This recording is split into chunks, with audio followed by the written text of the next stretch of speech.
Hello दोस्तों, bloody door में आपका स्वागत है। कैसे हो आप सब? उम्मीद करता हूँ अच्छे ही होंगे।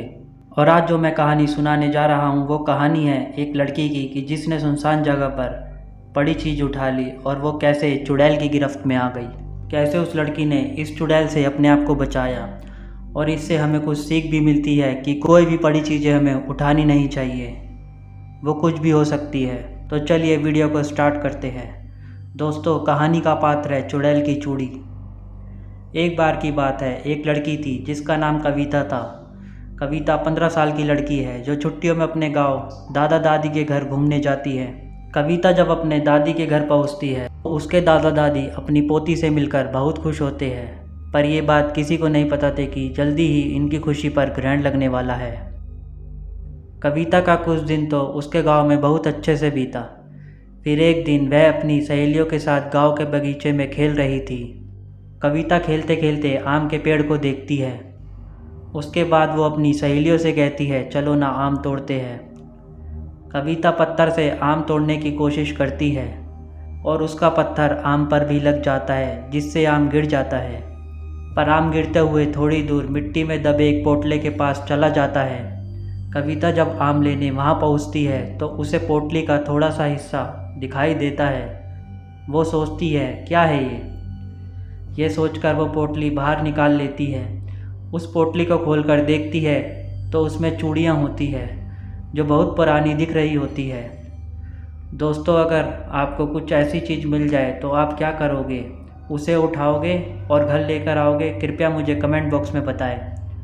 चलिए वीडियो में आगे बढ़ते हैं। जो कविता नाम की लड़की है उसको तो पता भी नहीं था कि ये चूड़ियाँ उसकी ज़िंदगी का सबसे भयानक हिस्सा बनने वाली है। वो चूड़ियाँ उसे अपनी ओर आकर्षित कर लेती है जिसकी वजह से वो उस चूड़ियों को अपने घर ले आती है। घर आकर वो ये सारी बातें अपनी दोस्तों दादी को बताती है और वो चूड़ियाँ भी दिखाती है। फिर दादी गुस्से में जो कहती है वो सुनकर कविता डर से कांपने लगती है। क्योंकि दोस्तों, जो हमारे घर के बड़े बूढ़े होते हैं वो मतलब आपको पता ही होगा, इन एंटिटी के बारे में हमसे ज़्यादा जानते हैं। इसको एक्सपीरियंस कह लो या कुछ भी कह सकते हो आप। दादी कहती है वो पोटली कोई आम पोटली नहीं है, वो किसी बुरी आत्मा या नेगेटिव एंटिटी भी हो सकती है। और आगे जो दादी कहती है वो सुनकर कविता और भी डर जाती है। दादी का कहना था कि तुमने ये चूड़ियाँ उस पोटली से निकालकर उस नेगेटिव एनर्जी या बुरी आत्मा को गुस्सा दिला दिया होगा। जो दादी का कहना था वो सही भी हो सकता है और आगे चलकर आपको कहानी में पता भी लगेगा। और दादी ये भी कहती है वो तुम्हारे पास ज़रूर आएगी। कविता डरते हुए दादी से बोलती है, मैं समझी नहीं दादी, वो क्यों और कैसे आएगी? दादी ने बोला, ऐसी ही पोटली में भटकती हुई आत्मा को कैद करके ज़मीन में गाड़ा जाता है और तुमने उस पोटली को ज़मीन से निकाला और उसकी चूड़ियाँ भी तुम लेकर आ गई हो। तुम इन मनुष्य चूड़ियों के साथ उस चुड़ैल कह लो या नेगेटिव एंटिटी को भी अपने पीछे ले आई होंगी। ऐसी भटकती हुई गुस्सैल चुड़ैलें अपना बदला ज़रूर लेती है। वो चुड़ैलें भी हमसे अपना बदला लेने ज़रूर आएगी। ये दादी का कहना था दोस्तों। कविता इस बात से डरती तो है पर उसे ज़्यादा यकीन नहीं होता। वो जाकर अपने कमरे में सो जाती है। उसी रात को करीब 11 बजे उसके कमरे की लाइट जलने बुझने लगती है। कविता की नींद खुलती है तो देखती है लाइट नहीं है। दोस्तों, कविता खड़ी होती है, अपने बिस्तर के बगल में रखे टेबल पर पानी पीने के लिए मुड़ती है। तभी वो देखती है कि टेबल के पीछे कोने में कोई औरत बैठी है जिसकी आंखें एकदम लाल है और एक टक से उसे देखी जा रही है। कविता डर के मारे चिल्लाते हुए अपने दादी के पास भागी भागी जाती है, पर दादी के कमरे में दादी उसको नज़र नहीं आती। वो बरामदे में जाती है तो दादी उसको ज़मीन पर गिरी मिलती है। कविता अपने दादा को खोजने जाती है पर उसके दादा उसे कहीं नज़र नहीं आते। जब वो पूरे घर में अंधेरे में खुद को अकेला पाती है, उसके दादा दादी उसको कहीं नहीं मिले तो डर के मारे वो बेहोश भी हो जाती है। जाहिर सी बात है दोस्तों, ये हो सकता है। सुबह उसकी नींद खुलती है तो उसे अपने दादा दादी दिखते हैं और वो अपने दादा दादी को सारी कहानी बीते रात की बताती है। दादी थोड़ा शॉक हो जाती है और दादी बोलती है, हम दोनों कमरे में ही थे। दादी समझ जाती है और दादी बोलती है, ये सब चुड़ैल का किया धरा है। वो चूड़ियाँ उस पोटली में वापस रखना होगा वरना वो यहाँ से नहीं जाएगी। कविता बोलती है, चलो ना दादी, अभी चूड़ियाँ रख आते हैं। दादी बोलती है, नहीं, चुड़ैल से पीछा छुड़ाना है तो तुम्हें अकेले ही वो भी रात में जाकर उस चूड़ियों को वहाँ रखना होगा क्योंकि वो तुम्हारे पीछे है। क्योंकि दोस्तों कुछ काम ऐसे होते हैं वो खुद ही करने पड़ते हैं, नहीं तो आप ये कह सकते हैं उनका जो प्रभाव है वो ख़त्म नहीं होता।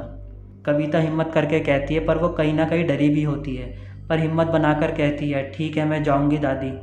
दादी ने बोला ये सब वो चुड़ैल इतनी आसानी से नहीं करने देगी, इसलिए दादी जी एक पंडित जी से मंत्रयुक्त ताबीज़ बनवा कर उसे उस रात में जाने से पहले उसके हाथ में बांध देती है। अब जो कविता है रात होने के बाद अकेले बगीचे की तरफ निकलती है।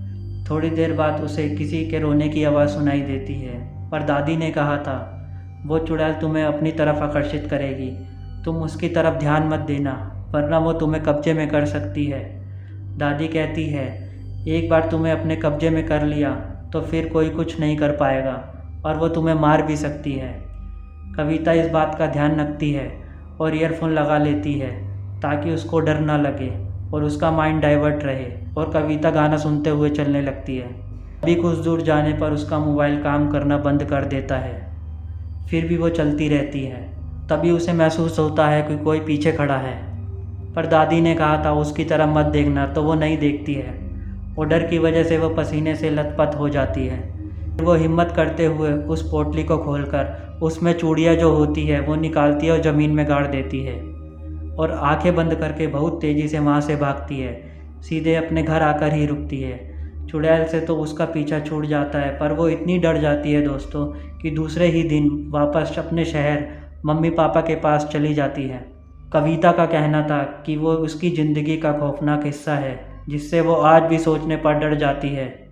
दोस्तों आपको कहानी कैसी लगी? क्या ये कोई अफवाह है या हकीकत? मुझे कमेंट बॉक्स में बताएं। अगर आपके पास भी कोई ऐसी ही कहानी हो कृपया मेरी मेल आईडी पर शेयर करें।